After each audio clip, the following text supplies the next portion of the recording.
Wow, I like the Lions of Teranga, but this time they don't seem to be playing properly. But it's too early in the day, so to speak. Yeah, it's too early. Yeah, No, well, I watched their match because I like that team also. That wasn't impressive. There was a time when they really didn't play a good game. 1994, they went to the semi-finals. So this time forth, you don't seem to be optimistic they'll go they won't go far. I think Ghana could easily because if they're going to contain that team, Ghana yesterday, Ghana could easily go far. If they can organize their defense, they are very good in attacking, but they leave the whole field open for the opposite side. To have a field day. Yes. Indeed. All right, and we shall be hearing also from Churchill Suba to tell us which team also is really rooting for in the World Cup, and we'll be joined as well by politician Kipruto Arab Kira. They're coming in right now, but before we buckle down to the World Cup with gender-based violence and what has been happening during the week, maybe you can get a snippet from our dailies as well. What is the splash today? We have the Standard, where Raila to Ruto, you will not take us back to dark days, is the splash on the front page of the Standard this morning. There's a petition there, opposition leader rail at government for what they declare is persecution for IBC commissioners. This, they feel, closed back gains made over the years and vow they are ready to push back in defense of democracy. That is what is on the front page of the Standard this morning. This story is tucked away on page 6, where you have a full coverage of it. We have also a quote here from Raila Odinga saying, quote unquote, "We're here to sound a warning that no one should lie to this regime, that we will sit back and watch a return of past repressive regimes if deepening and widening the divisions among Kenya is what the UDA regime wants. We will only be happy to help them along that path." That is what is headlining the front page of the Standard. Should be up momentarily. Wonder what the technical challenge is right now. And looking at the teaser there, relief for Soy as court quashes 15-year sentence. Remember, of course, Soy with the Athletics Association of Kenya as well. You can follow the story on page 14. And why gender violence ends with you. As just a reminder, there's a special report here on page 12 of the Standard, and 16 days of activism begins today, looking at some of the blowbacks, the mileage that we've made so far as fighting gender violence, gender-based violence is concerned. So you can read the full report on page 12, and also you can look at the business pages where MPs revive bid to split Safaricom is a splash there on page 38 of the Standard. Homeboy Embolo sings Cameroon. That is the story that you want to follow on page 44. It's all systems go as 3.3 prepare to sit national exams. And that story is tucked away on page 8 of the Standard this morning. Every Friday you have the Polls magazine coming your way, and it's tucked in today in the Standard, back in time, right? If we could just wind back or turn the hands of time, you can read all about fashion. Goes full circle, right? So it's all about retro, also Vogue, and some of the fashions that just keep on regurgitating. You can read all about it in the Standard. Well, let's see what we have on the front page of the Daily Nation. Raila cornered is a splash. Politics. ODM boss meeting coalitions governors today as they move to avert implosion. Is a man under siege, it says here, and it's listed. Governors pledging loyalty to President Ruto. We have Jubilee plotting fresh path away from Azimio. Risk of losing 2.2 million Western vote bloc. Kalonzo Paranya pressure for 2027 support. Uru silence amid implosion in coalition. Fight to save IBC. 4. Lack of job opportunities to absorb allies who failed in elections. That is what is now weighing heavily on the rafters of his mind right now. It says Azimio la Umoja One Kenya coalition leader Raila Odinga is not sitting pretty, I should say, with most of his political strongholds restless at risk of being snatched from him, some of his key allies, particularly those from Coast, Western and Mount Kenya, are already pledging loyalty to President William Ruto. Former President Uhuru Kenyatta's deafening silence is not helping matters. As things stand, the opposition chief is a man under siege. You can follow the story on page 4 and 5 of the Daily Nation today. On the side, but there, following World Cup, of course, events there, and we can see in action, African giants Cameroon and Ghana beaten. Indomitable Lions lose their opening match 1-0 to Switzerland as Black Stars fall 3-2 to Portugal in the Group H opener. And starting today, 16 days of activism against gender-based violence, as I've mentioned. You can also read all about it on page 12 of the Daily Nation. Down here, Ruto out to revenge on IBC 4, says Azimio Umoja One Kenya Alliance leader Raila Odinga has accused President William Ruto of being on a revenge mission and witch hunt against individuals who did not support his August 9th presidential bid, including election officials that rejected his win. You can follow the story on page 8 of the Daily Nation this morning.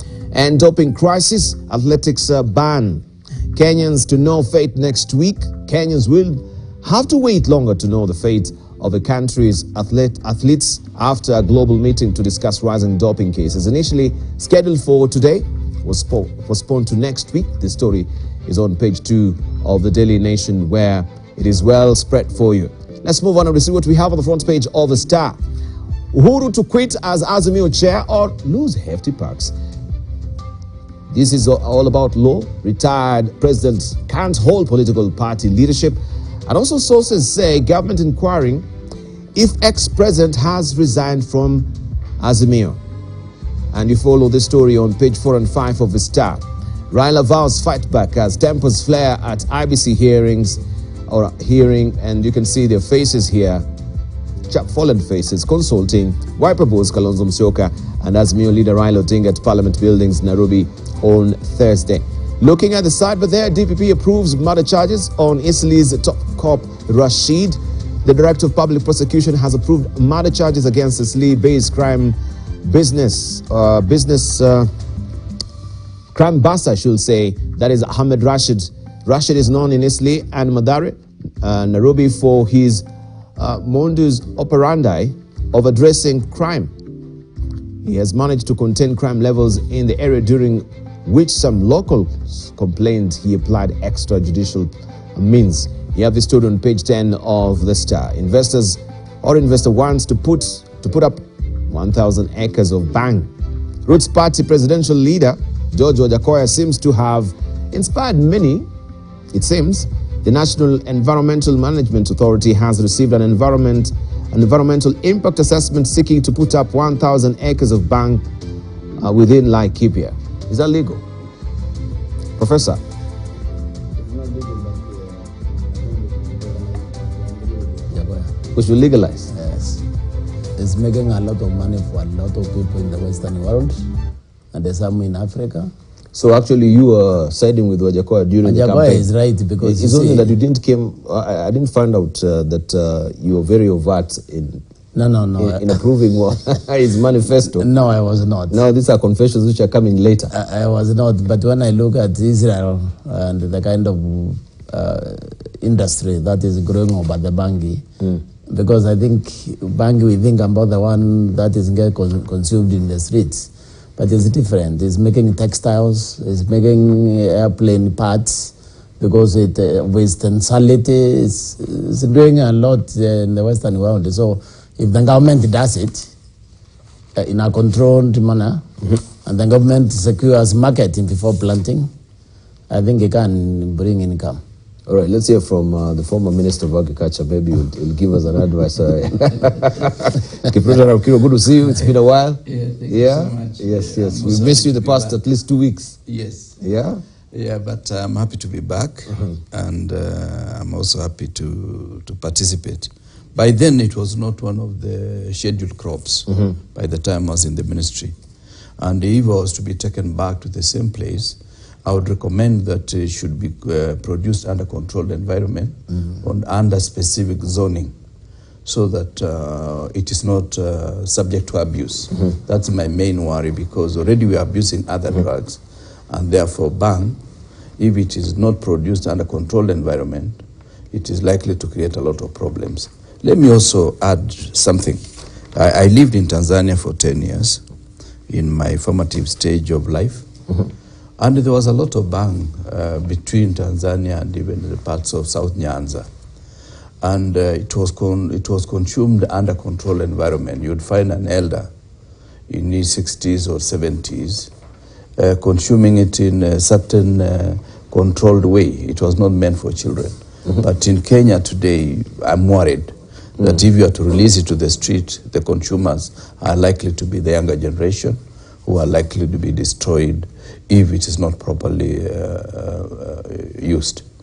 So why were the elderly using it? Was it for... They were using it just for therapeutic purposes and also praising their harvests, because you would find an old man singing and praising the harvest and also thanking the gods of the universe for providing such a plentiful harvest, or praising his livestock, because where I lived in Musoma, near Bumangi, was mainly livestock producers, and therefore they were also praising livestock and many other things. Yeah, it was mainly done by the locals, the Kuria, and to a certain extent the Zanaki. Yeah. Churchill Sober, good morning. Morning, Dibal. Yes. So your highlight of the weeks as well? Yes, I've been okay. My week has been okay, a bit busy, being towards the end of the year. But on the subject matter, I would be hesitant to recommend legalization of bang, because most of what we see is abuse rather than use. And even when we say being legalized for medicinal use, who will administer it? Or will the consumers feel that I'm unwell, I'm stressed, I'm broke? Because look at the way we use alcohol. When people want to run away from their pressures, worldly pressures, they seek pleasure in alcoholism. And so merely on account of bangi, generating income, just like, the oldest profession, prostitution, does for those who are in it, should not be a basis for legalization. So I would be hesitant, because most of those who consume bang today are young people. And they consume it not because they are unwell, not because they are seeking medication, but because they want to either energize themselves. There is a culture in this city about kufungua lock. But anybody who wants to go about their daily airlock has to be. Yes, they must open the lock. And the opening of the lock is being high on something, getting high on something. Thank you. So that is the purpose for which it is used. And I think the mere fact that Wajakoya popularized it did not make Wajakoya himself popular. So we need to be cautious about, recommending for it. Right. Yeah. Okay, on World Cup, whom are you rooting for? I didn't even ask Kipruto. The World Cup is, it's a bit too early, but I've watched most of the games. I saw a lot of wastefulness in the Brazilian team. They had the potential to score as many as 4 or 5 goals. I saw everybody rushing to be on the score sheet, and in the end, they wasted a lot of chances, created but wasted as many. In terms of the African teams, we had a lot of hopes in Senegal, in Cameroon, and so on. But I think so far the 2 teams that are doing well, but who unfortunately do not regard themselves as African, because whenever you go to countries like Morocco, they ask you, how is Africa? I've never been to Africa. Yet they play in the Africa Cup of Nations and so on and so forth. So I think the 2 North African teams that have drawn, and by so doing earned themselves a point each, stand a better chance, because any team that has lost, like Senegal, like Ghana, has now to beat the 2 other teams they will play in the group. And some of those teams are not a walkover. Argentina, was primed as the favorites.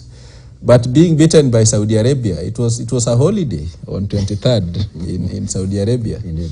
Because for them, it's like winning the World Cup. They don't care whether they lose all the other games. But beating Argentina, for them, exactly. For them it is Messi. They have beaten Messi's team. And it did not help matters that Messi's own goal came as a penalty. There's a way people regard penalties. Yes.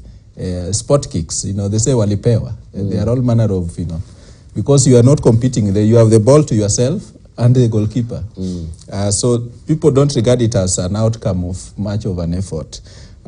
So it's a bit too early, but I think that Brazil, with its history of having reached the semi-finals in all the World Cup games that have been played since 1930, since 1930, they have always reached the lowest they have reached is semi-final. Stand a better chance because they also won their first game. Mheshimiwa Kipruto, your team as well? Well, I usually oscillate between Africa, South America, and eventually Europe.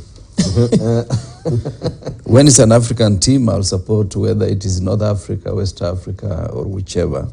But when I realize chances for Africa are gone, I oscillate between Brazil and Argentina. And so the chances are really gone? No, when I realize. When you realize. Yeah, when I realize. That is my tradition. Okay. Because I have so many other things I engage in that it would be a futile exercise to try to compete with you for issues of football and others when I have enough on my plate. So if there is no African team, I'll go to South America. And if South America is eliminated, I'll go to England for historical purposes. So that is the way I will move. But the actual analysis, I'm still at the formative stage. Anything can happen. Even the team that lost their first match may emerge a very strong winner towards the end. Okay. Yeah. All right. But when African teams lose, Honorable, you go to France because all the players are African. So all the European teams are African, except the Germany team. I always say when France wins, Africa's won. This is the cradle of mankind. It's displaying itself also in World Cup as well. In fact, if you are coming from another planet, you will be excused to think that is not an African game. Because if they come from South America, they're Africans. In Europe, it's Africans playing each other. Indeed. Look at the tragedy of Cameroon. A Cameroonian born beating, Cameroon because he has acquired citizenship of Switzerland. That was the highlight of the Swiss win yesterday. That this originally a Cameroonian, but doing everything he could to beat his country. I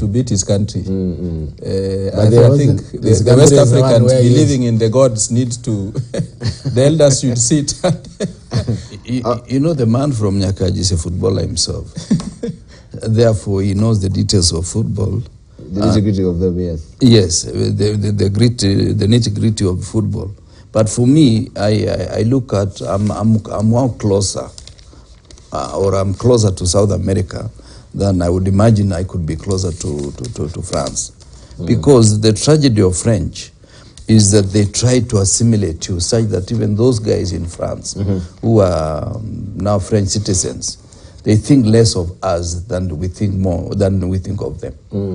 So in terms of attitude and other considerations, I feel South America is closer to Africa. Indeed. All right, let's just finish up with the dailies so that we can try and tease some of the matters here that are very critical so far as Azimio is concerned. As Uhuru Kenyatta resigned as the chair of Azimio, if that is not the case, then he's bound to be losing some heavy packs from the government. That is a probing question that is being asked right now, the splash on the front page of a Star. Raila to Ruto, you will not take us back to dark days. Let's just begin from here. We had that pronouncement yesterday, a presser from Azimio. And I'll begin with you, Kipruto Rapkirwa. So far, you've been doing the analysis, and you're part now of Azimio, having crossover from, of course, Kenya Kwanza. Yes. Right? to Azimio. You can tell us if these sentiments that are being expressed by, first of all, Kalonzo Musyoka and yes, also Right Honorable Raila Odinga are true, because I remember these were the sentiments that you expressed, and these were the things that actually made you now to move out from Kenya Kwanza to Azimio. So is this the dark days? Are we seeing any hallmarks of the dark days? Well, if I was to analyze William Ruto, our president, I would start by saying it's not a person who can build institutions. He believes in himself, and therefore whatever works for him is best for the country, according to him. If he was an institution builder, he would not have made some of the mistakes that he has made, starting with using Uhuru cabinet to unban the GMOs. That was something that was a tragedy. It was a tragedy in the sense that technically, and if we are to read the old constitution and the new constitution, that was not his cabinet. And for him to have used it to make such a momentous decision as unbanning of GMOs, regardless of the merits or demerits of it, that was an indication that he's not a man who believes in institutions. People may say Moi did so many things, but one thing that I credit to Moi is that he was doing it according to the procedure, the law, obtaining at that particular time. And if there was anything that he wanted to change, like I have one example where you have to serve the candidate that you are petitioning against personally, he made sure that in the run-up to one of the elections, where he knew some things may not be right, I think that was the 97 elections, he made it impossible for President Kibaki, then the leader of official opposition, to serve him by amending the law before the election.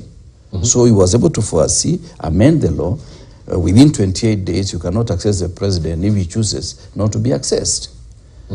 Before the law was amended that you can serve on notice, either in the public domain or in reputable paper or whatever other form that is convenient. So that, to me, is not breaking the law, but trying to play within the law and ensuring that you respect institutions. William Ruto, I do not see in the foreseeable future him respecting institutions. He is too fast to move in the direction he desires at the expense of institution making. Institution making entails you must respect the institution and play according to the rules of the game. That is the way I look at it. There are enough examples. Even the issue of the 4 commissioners. What is the hurry when the other commissioners ought to actually be on terminal leave pending their retirement? Does he want to have a clean slate of all the commissioners that will foresee the next adding of constituencies and subsequent foresee his own election in 2027? These are some of the questions that we ask ourselves, and we are worried that we are building our dictator in our midst. If you read about the history of all dictators, whether it is Stalin, whether it is this man Adolf Hitler, or any of the dictators in the world, they were riding on the populist move to ensure that they get to where they got. Many of them were calling themselves revolutionaries, but they overstayed their invitation when they took over the office, including Museveni here in Uganda. He started as a revolutionary. When you look at some of his statements earlier, he was saying you don't have to overstay in power. You just fix the thing and move on. He has moved on for the last almost 40 years.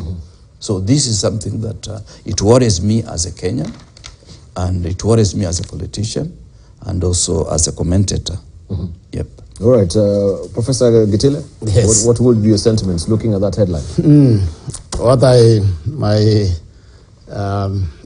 My opinion is that Raila deserves what Ruto is doing. I'm not going to say that he's doing it to Kenya, because there is something you need to understand if you are a political operator, and that is that you do everything you can do, either to seize power or stay in it.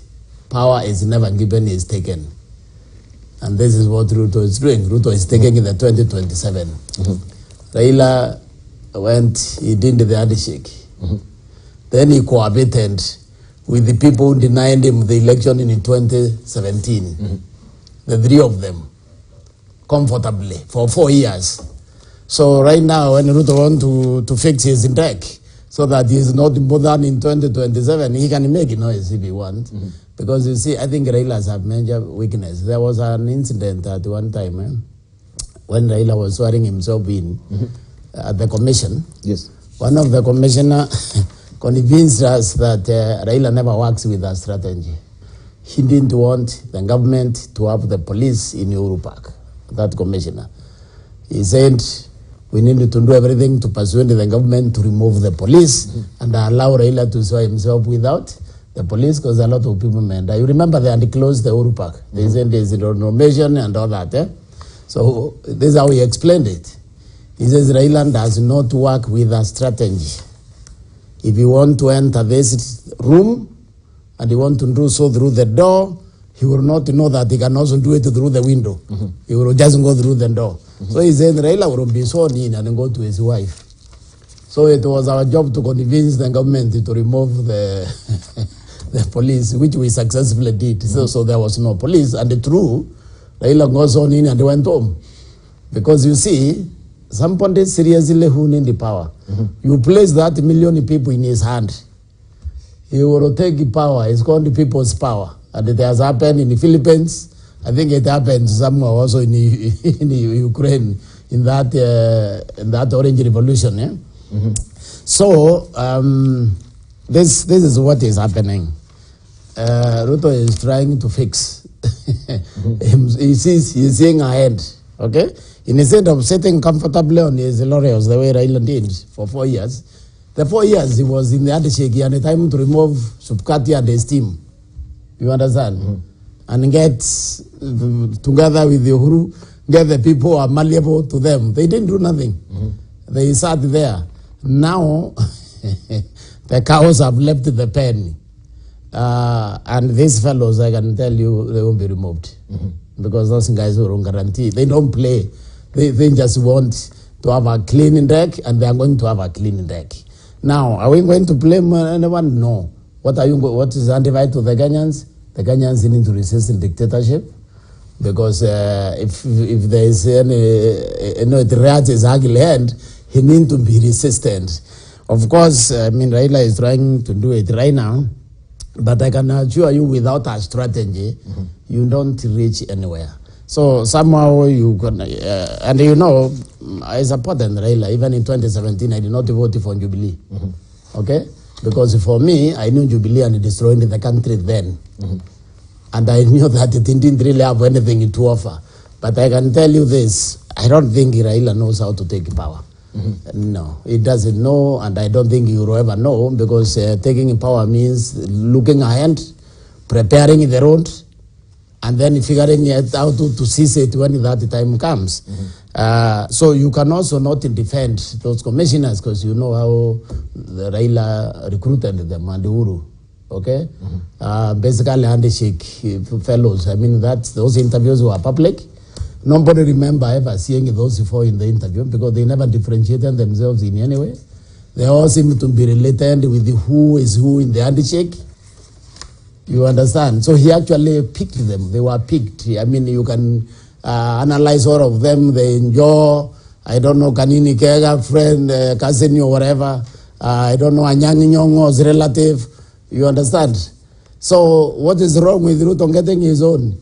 I mean, if Raila got his own person or Uhuru or whatever it was, there's nothing wrong with Ruto also getting the ones he wants to work with in that commission. So the Kenyans need to have rules which prevent abuse of power.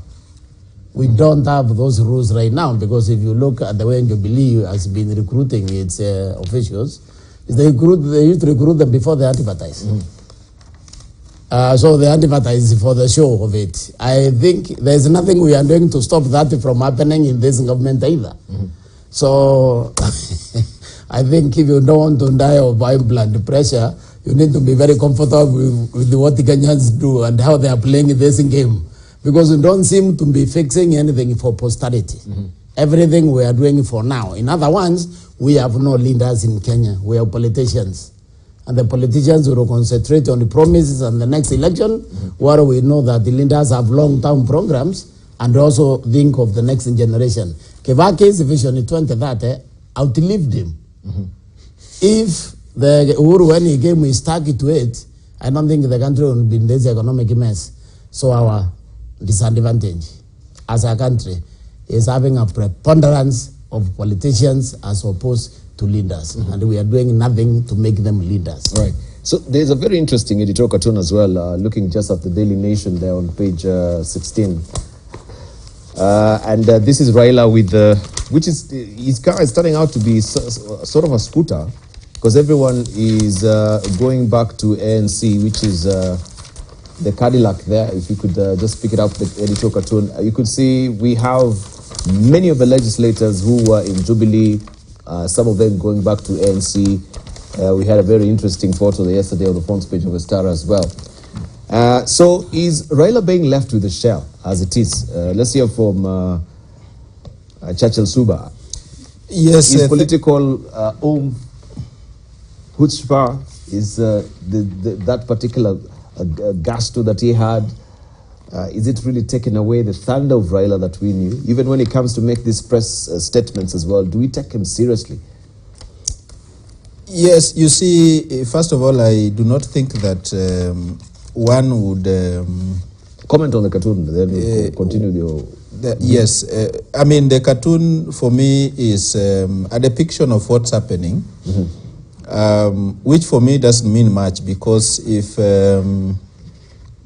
you know, we have a nation state with so many nations. So if the Mulembe nation, as they call themselves, were to regroup and regroup around Musalia Mudavadi, you know, some of the MPs that are trooping back did not have enough confidence to win on Mudavadi's ticket. So I wonder what difference it makes. But this was expected, that when you lose an election and you have so little to offer, nothing much beyond committee leadership of committees in the National Assembly and the Senate, people will always tend towards those that have more to offer. And very soon this will come to a stop, because already the president is at the point of making appointments to, I think, to parastatals. Some of them have already gone.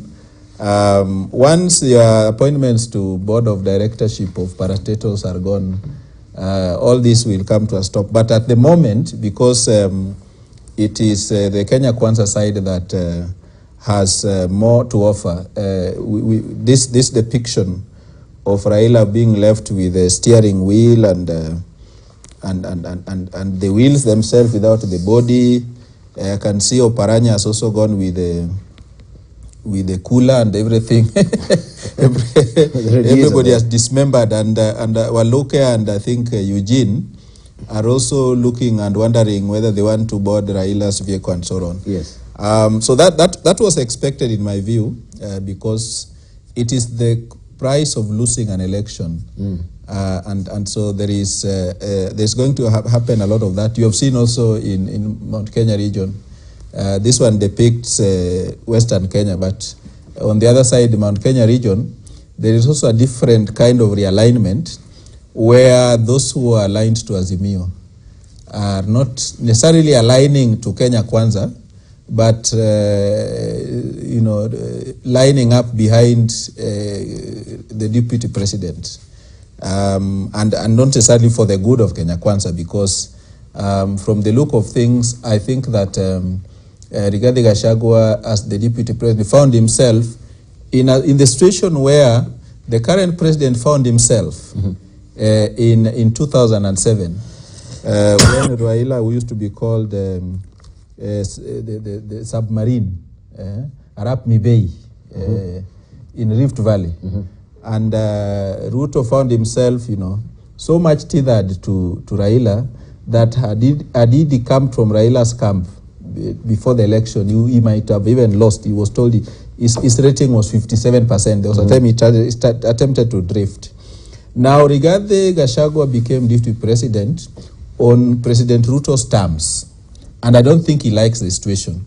So he's doing everything he can to demonstrate that he also has his troops, and all that is for purposes of bargaining, come 2027. And now he will be, of course, he might want to renegotiate, because Mount Kenya voted for William Ruto on kumi yangu and kumi yako. So we would expect Mount Kenya to, following that pattern, to ensure that Ruto gets his 10. I mean, if others were to take them seriously, they have no obligation, they have no option but to support Ruto for another 5 years. Because they voted him on account of yangu kumi, yako kumi. So we are waiting to see whether that happens. But the kind of realignments happening in Mount Kenya region is a pointer to something else. That Mount Kenya might come 2017 say, we have now come of age, hatuna deni. Already we have seen those who are aligned to Azimio telling Raila that tumelipa deni, you got more votes than you have ever gotten from the region. Never, he didn't win, but he has gotten more votes. They didn't even deliver what they had pledged, 40%. But they said, the nearly 1 million votes that you got from the region, settles all the debts. And so this is the kind of, politics that we have in this country, quite primitive, where even governors who are allocated resources to implement will still say, I'll work with the president, as if this constitution is not very as clear as it should be, that, the two levels of government are interdependent, and will work on the basis of collaboration and, and partnership. But you still see people saying, we'll work with the government in power. That is given. You have no option. Once you are elected governor, you receive your, proportionate allocation from the national treasury and so on. You cannot avoid working together. And for me, all these things that we see are part of the primitivity that our politics is. Professor, you wanted to say something, but let's hear from Kipruto. Will come to you briefly. Looking at that cartoon as well, so you are with, are you also bound to be going to to the Cadillac yourself? The most interesting thing is actually the same vehicle broken into parts. The Honorable Paranya seems to be holding the radiator and one of the doors, because the other door is already closed, and the Honorable Etangula is trying to peep out to see what's happening at the front. So Western is an empty shell, is left with an empty shell, and Oparanya is trying to do something.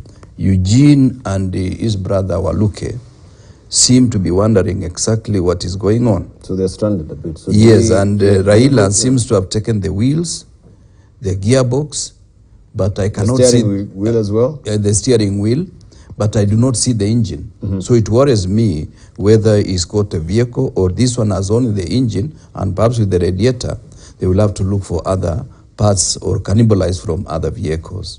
Now, when we come to what does it mean in real terms, is that drooping towards the government today, you are either a job seeker, foolish, or you are very deceitful. In the sense that the government of the day has its own agenda according to their own manifesto, and therefore they have to look for people who fit exactly what they want to do for the next 5 years. And for me, to be desirous of going back to government is either I'm foolish, or I'm looking for a job, or I was deceitful to the situation that was prevailing before the elections.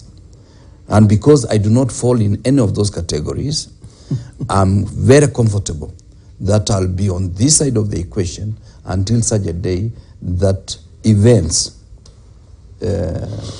indicate that it's desirable to move into an outfit that will either form the next opposition or the next government. That is where I see the problem is. And even people telling Raila, we are paying the debt, they are just looking for an excuse to run away and get a government appointment. They are not really genuine about paying the debt. Because if it was paying the debt, it was not even Raila, it was Raila's father, whose debt should have been paid much earlier, because he's one of the pioneer freedom fighters who decided that we are not going to have independence without the release of Kenyatta. And I thought that was a serious political statement made by a Kenyan who qualifies to be a statesman.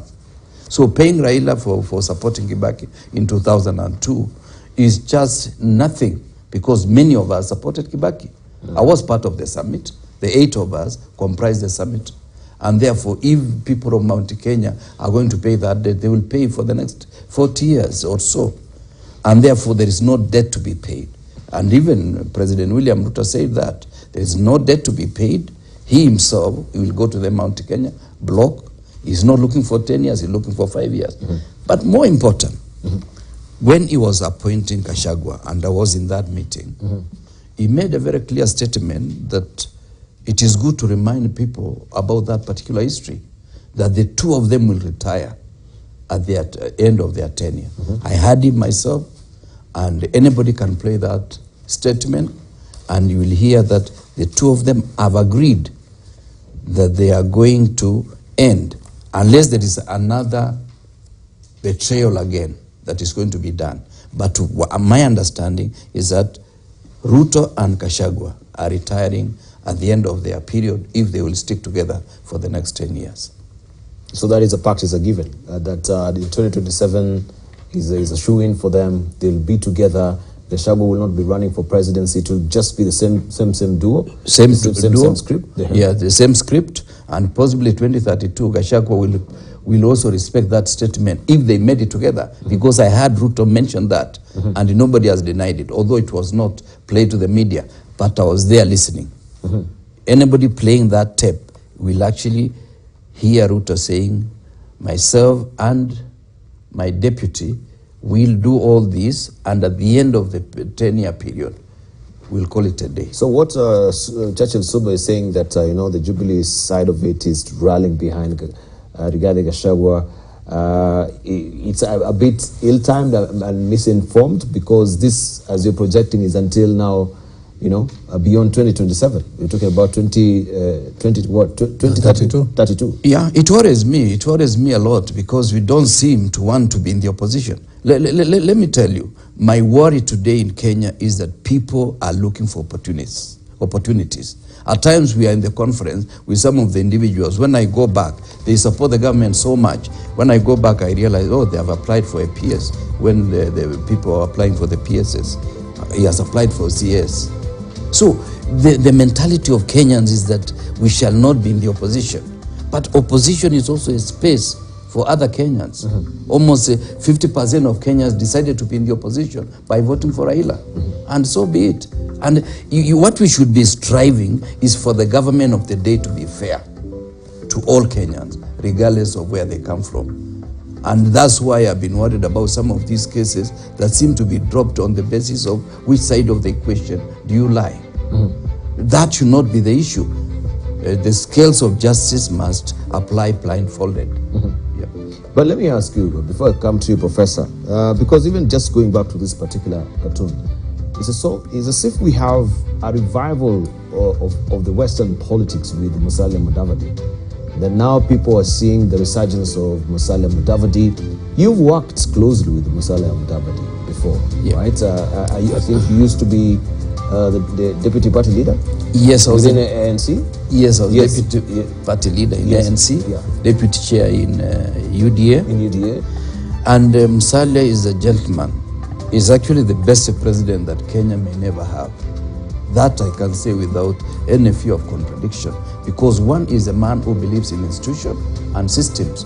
Just like Kibaki, he believes if he gives you a job, you must do it well. And if you make a mistake, he gives you a chance to retrace your steps and make amends.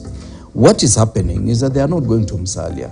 These are job seekers who are looking for opportunities in Kenya Kwanza through Musalia.